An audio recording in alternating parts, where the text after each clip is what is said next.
ఎవరు వస్తారంట? దేవుడే వస్తాడు. ఎక్కడ ముగ్గురు ప్రార్థన చేస్తారు, అక్కడ ఎవరు వస్తున్నాడు? వారి మధ్య నేను ఉంటాను.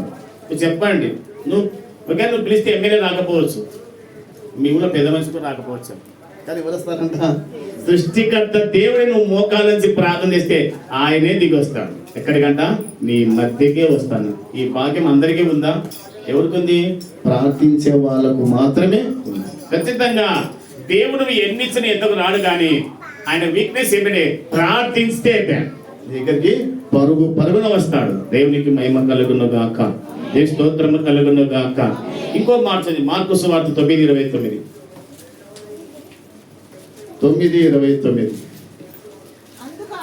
అందుకైన ప్రార్థన వల్లనే గాని మరి దేని వలనైనను ఈ విధమైనది వదిలిపోవుట సాధ్యమని వారితో చెప్పెను. ప్రార్థన వలనే గాని దేని వలన వదిలిపోదు. కాబట్టి మన అందరం బైబిల్ చదివిస్తూ ఉంది. ఇది శిష్యులకు చెప్పిన మాట. ప్రార్థన మీరు చేయాలి. శిష్యులు చెప్తున్నాడు, మీరు ప్రార్థన బాగా చేయాలయ్యా. ఎందుకంటే యేసుప్రభు శిష్యుల దగ్గరికి ఒక దయ్యాన్ని తొలగొచ్చారు. వాళ్ళు ఏం చేశారంట? వెళ్ళగొట్టలేకపోయారు. అప్పుడు వాళ్ళు యేసుప్రభు తీసుకొచ్చారు. అక్కడ యేసుప్రభు ఎలబట్టాడు. అప్పుడు రహస్యంగా అడుగుతాను, ఎందుకు ప్రభు ఎలబట్టలేకపోయాము? ఆ దయ్యాలంటే అంటున్నాడు, ప్రార్థన వలనే గాని దేని వల్ల దయ్యాలు వెళ్ళిపోవు. కాబట్టి మన అందరం బైబిల్ చదివిస్తూ ఉంది. మనం ఎక్కువ ప్రార్థన చేస్తే దయ్యం కూడా పారిపోతుంది. ఎందుకంటే దయ్యం కూడా పారిపోతుంది. ఎందుకు ఈనాడు చాలా మందిలో దయ్యాలు ఎందుకు పడుతున్నాయి? ప్రార్థన లేకనే. ప్రార్థన లేకుండా దయ్యం పడతా కష్టం మర్చిపోతుంది ఖచ్చితంగా. ఎందుకంటే బైబిల్లో మనకు అది ఉంది అన్నమాట.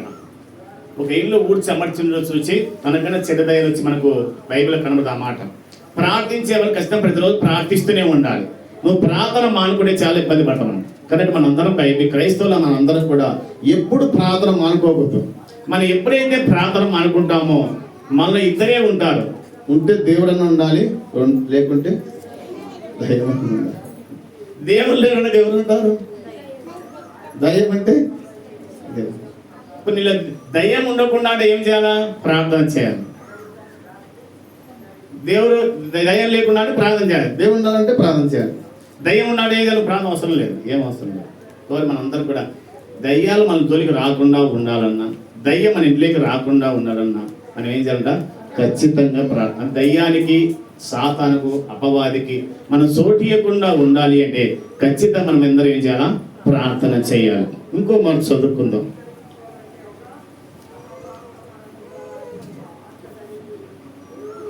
ఎఫెసీ 3:19.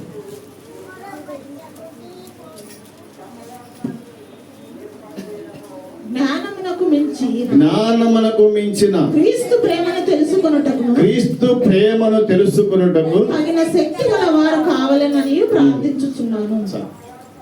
క్రీస్తు ప్రేమను తెలుసుకోవాలంటే మనం ఏం చేయాలంట? ప్రార్థన చేయాలి. క్రీస్తు ప్రేమ ఎలాంటి కదా? జ్ఞానానికి మించిందంట. అంటే మన జ్ఞానం సరిపోదు.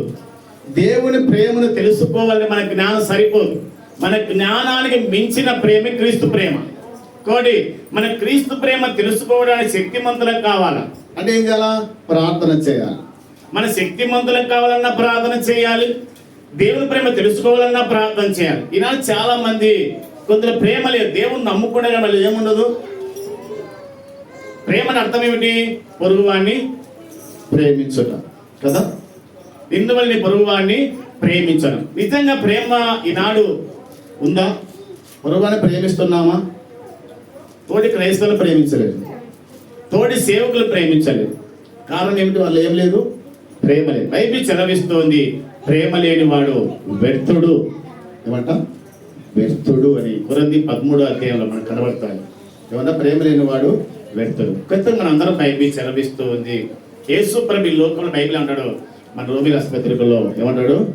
దేవుడు లోకమును ఎంతో ప్రేమ ద్వారా మన అందరినీ మార్చుకున్నాడమ్మా. దేవుడు మనల్ని ఏం చేసి మార్చుకున్నాడు? ఆయన ప్రేమను చూపించి సిలువలో మనందరినీ కూడా మార్చుకున్నాడు. ఆ ప్రేమ లేకపోతే మన జీవితము వ్యర్థం. కానీ మనందరం బైబిల్ చదివిస్తూ ఉంది. ఈ మధ్య నీవు మనందరం కూడా క్రీస్తు ప్రేమ తెలుసుకోవాలంటే మనందరం ఖచ్చితంగా ప్రార్థన చేయాలి. ఎవరు తెలుసుకున్న ప్రేమ? ప్రార్థించే వాళ్ళు మాత్రమే క్రీస్తు ప్రేమ తెలుసుకుంటారు. కాబట్టి మనందరం క్రీస్తు ప్రేమ తెలుసుకోవాలి అంటే మనందరం కూడా ఖచ్చితంగా ప్రార్థన చేయాలి. దేవునికి మహిమ కలుగును గాక, దేవుని స్తోత్రము కలుగును గాక.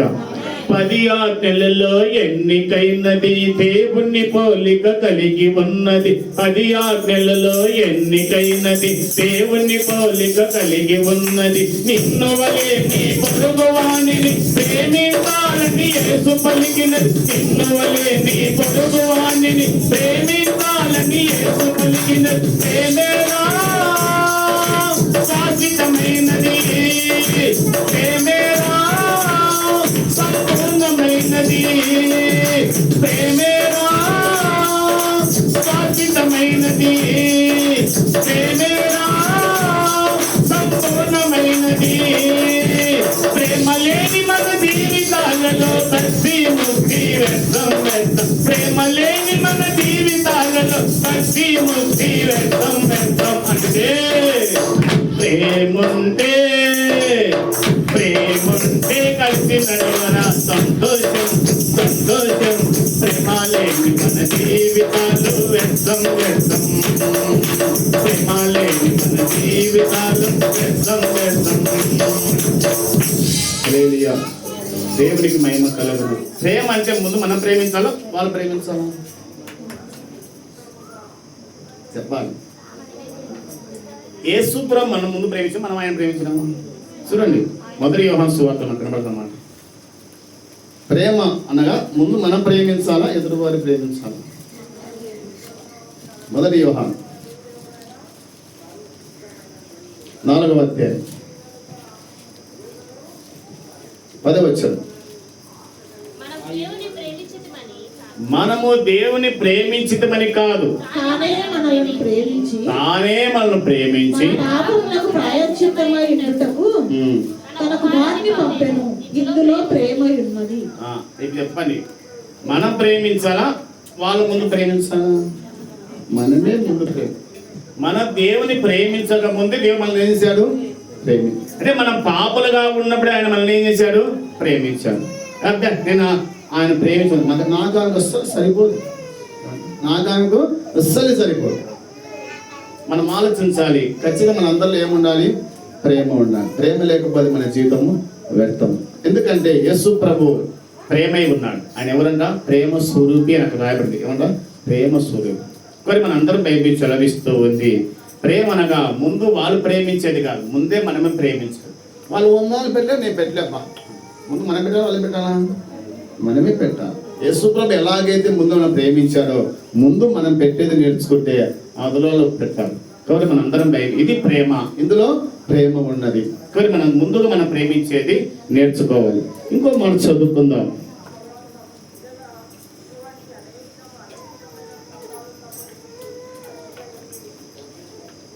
ఇర్మియా 33:3.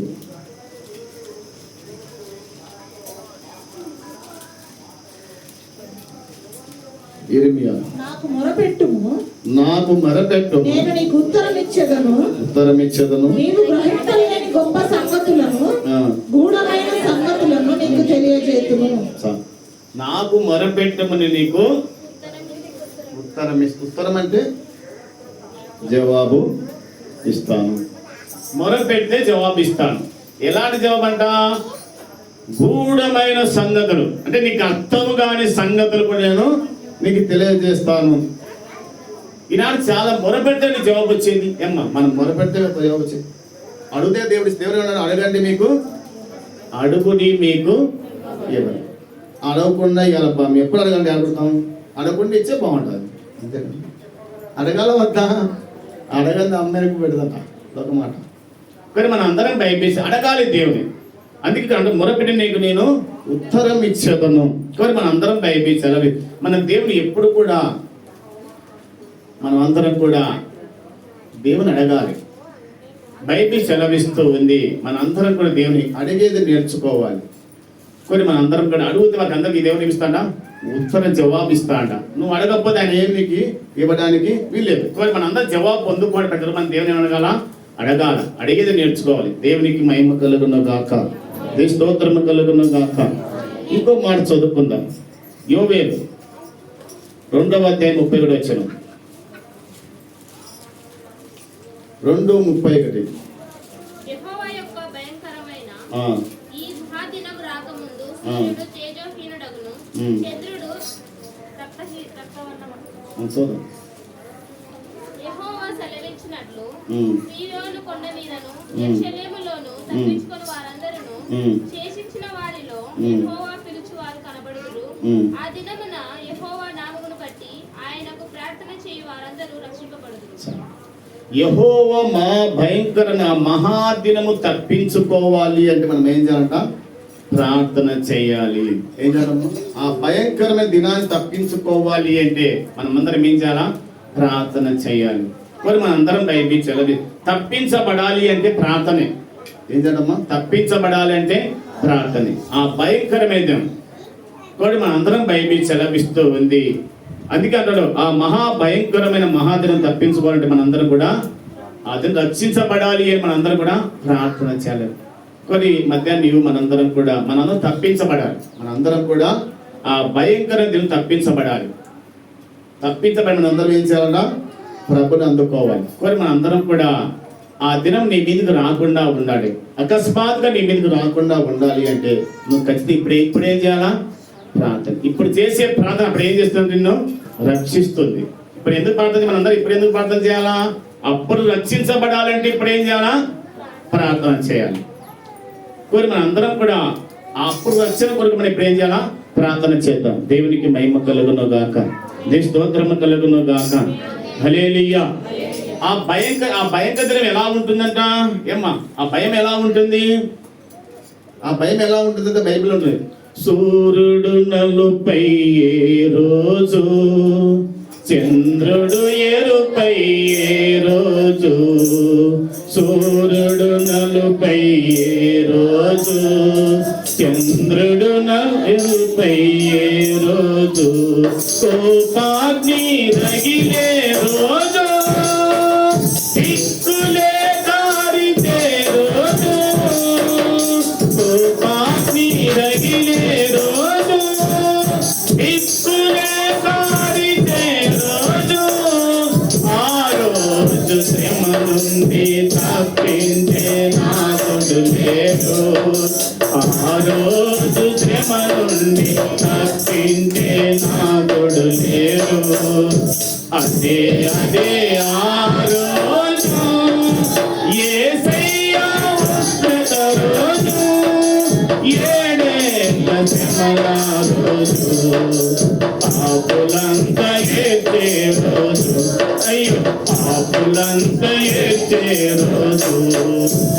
విచారులు ఎత్తే రోజు, సగాలు మసిలే రోజు. విచారులు ఎత్తే రోజు, సగాలు మసిలే రోజు. పాపీలు అరిసే రోజు, సంగళంతగల్లే రోజు. పాపీలు అరిసే రోజు, సంగళంతగల్లే రోజు. ఆ రోజు శ్రమ నుండి తప్పించే నాథుడు లేడు. ఆ రోజు శ్రమ నుండి తప్పించే నాథుడు లేడు. అదే ఆ రోజు యేసయ్య ఉగ్రత రోజు, ఏడేళ్ళ శ్రమల రోజు. పాపులంతా ఏడ్చే రోజు, అయ్యో పాపులంతా ఏడ్చే రోజు. అయ్యో పాపులంతా ఏడ్చే రోజు. హల్లెలూయా. దేవునికి మహిమ కలుగును గాక, దేవుని స్తోత్రము కలుగును గాక. మరి మనందరం బైబిల్ చదివిస్తూ ఉంది. ఈ మధ్య మనందరం కూడా